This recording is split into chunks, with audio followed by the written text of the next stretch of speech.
છોટાઉદેપુરમાં દામોડીમાં RCC રસ્તો ખોદવા મામલે રાજકીય જંગ, આપ અને ભારતીય જનતા પાર્ટી સામસામે। જય હિન્દ, હું છું સંજય રાણા, ટીમ જાગૃત સાથે। છોટાઉદેપુર જિલ્લાના દામોડી ગામે તાજેતરમાં જ બનેલા નવનિર્મિત આરસીસી રસ્તાને ખોદી નાખવાની ઘટનાએ હવે મોટું રાજકીય સ્વરૂપ ધારણ કર્યું છે। આ મામલે આમ આદમી પાર્ટી અને ભારતીય જનતા પાર્ટીના કાર્યકરો સામે સામે આવી જતા સ્થાનિક રાજકારણમાં ગરમાવો આવી ગયો છે। એક તરફ ચૂંટણીની અદાવતના આક્ષેપો થઈ રહ્યા છે, ત્યારે બીજી તરફ તેને પારિવારિક વિવાદ ગણાવવામાં આવી રહ્યો છે। ઘટનાની શરૂઆત ત્યારે થઈ જ્યારે આમ આદમી પાર્ટીના કાર્યકરો અને સ્થાનિક ગ્રામજનોએ છોટાઉદેપુર પ્રાંત કચેરી ખાતે ઉગ્ર વિરોધ પ્રદર્શન કર્યું। આપના કાર્યકરોએ આક્ષેપ કર્યો હતો કે સ્થાનિક સ્વરાજ્યની ચૂંટણીમાં અદાવત રાખી અને ભાજપના કાર્યકરો દ્વારા જાણી જોઈને જાહેર જનતાની સુવિધા માટે બનેલો રસ્તો તોડી પાડવામાં આવ્યો છે। રજૂઆતમાં વધુ જણાવ્યું હતું કે ગ્રામજનોને ધાક ધમકી આપી ભયનું વાતાવરણ ઊભું કરવામાં આવી રહ્યું છે। લોકોએ આવેદનપત્ર આપી અને રસ્તો તોડનારા શખ્સો સામે તાત્કાલિક ફોજદારી કાર્યવાહી કરવાની માંગ કરી હતી। ત્યારે ભાજપે વળતો પ્રહાર કર્યો છે અને કહ્યું છે કે આ પારિવારિક વિવાદ છે, રાજકીય નહીં। આમ આદમી પાર્ટીના આક્ષેપો બાદ ભારતીય જનતા પાર્ટીના કાર્યકરો પણ એક્શન મોડમાં આવ્યા છે। ભાજપના પ્રતિનિધિ મંડળે કલેક્ટર કચેરીએ પહોંચીને વળતું આવેદનપત્ર પાઠવ્યું હતું। ભાજપના આગેવાનોએ સ્પષ્ટપણે જણાવ્યું હતું કે રસ્તો ખોદવાની ઘટનાને ભારતીય જનતા પાર્ટી સાથે કોઈ જ લેવા દેવા નથી। આ સમગ્ર મામલો જે તે પરિવારનો આંતરિક વિવાદ છે। ભાજપે આક્ષેપ કર્યો હતો કે વિરોધ પક્ષ માત્ર રાજકીય રોટલા શેકવા માટે અને ભારતીય જનતા પાર્ટીની છબી ખરડવા માટે આ પ્રકારના પાયાવિહોણા અને નિમ્ન કક્ષાના આરોપો લગાવી રહ્યું છે।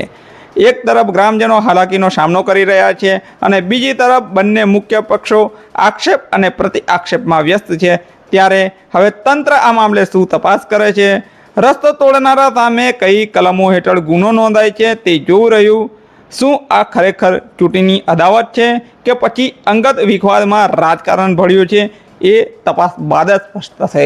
અમારો આ અહેવાલ તમને કેવો લાગ્યો એ કમેન્ટ બોક્સમાં જરૂરથી જણાવજો અને અમારી સાથે જોડાયેલા રહેવા માટે ટીમ જાગૃત ચેનલને શેર, સબસ્ક્રાઈબ અને ફોલો જરૂરથી કરજો। નમસ્કાર। વિષય જે ધમોડી ગામે જે બનાવ બન્યો છે એમાં ખોટી રીતે મને બદનામ કરવા માટે આમ આદમી પાર્ટીના નેતાએ થઈ ન્યૂઝ પેપરમાં આપ્યું છે, એમાં ખોટી રીતે મને બદનામ કરે છે। ત્યાં જે સ્થાનિક લોકો જે બંને ફરિયાના છે એમને બોલાચાલી થઈ છે। એમાં આરસીસી જે ખોદ્યું એ કહેવા માંગે છે કે બાજુની માટી ખોદીને જે રસ્તા પર બંધ કર્યો છે ને એમાં ખોટી રીતે અમારું નામ આપ્યું છે ઉમેદવાર તરીકે। આ ઉમેદવાર કર્યા અમે હાર પહેલા સ્વીકાર લીધી છે, અમે આ રીતનું ના કરીએ ને આ જે અમારા પર આક્ષેપ મૂક્યો છે એ અમે એકદમ એમનો વિરોધ કર્યો છે ને જે આ કરાયું છે એનો એકદમ તદ્દન એનો તપાસ થવી જોઈએ। આજ રોજ અમે છોટાઉદેપુર ખાતે કલેક્ટરશ્રીને આવેદનપત્ર આપવામાં આવ્યા છે। એ બાબત એવી છે કે આજે ધમોડી ગામમાં જે બનાવ બન્યો છે કે ભાજપના ઉમેદવારે રોડ તોડી નાખી એ બાબત પર ખોટી અફવા ફેલાવી છે, પણ એક સદંતર ખોટી છે।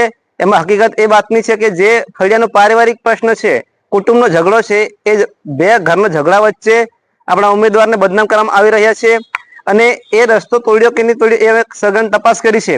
એમાં રસ્તા તોડેલો નથી પણ બાજુની માટી ઉપર ઢગલો કર્યો છે અને આ બાબતમાં રાજકીય જે નેતાઓ છે એ પોતાનો પ્રચાર માટે અને પોતાની નામના માટે ત્યાં આવીને આ ખોટી અફવા ફેલાવી છે અને અશોક રાઠવાની રાજકીય કારકિર્દીને ખરાબ કરવા માટે આ ષડયંત્ર બનાવ્યું છે। હકીકતમાં એવું કંઈ છે નહીં અને આ જે રોડ તોડવાની ઘટના છે એ બાબત અમને કે અશોક રાઠવાને કે ઉમેદવારને કોઈ જાણ હતી જ નહીં કે આ રોડ તોડવાનો છે કે હું એ બાબત પર। મારું નામ રાઠવા સુરસિંહ વેચાણ।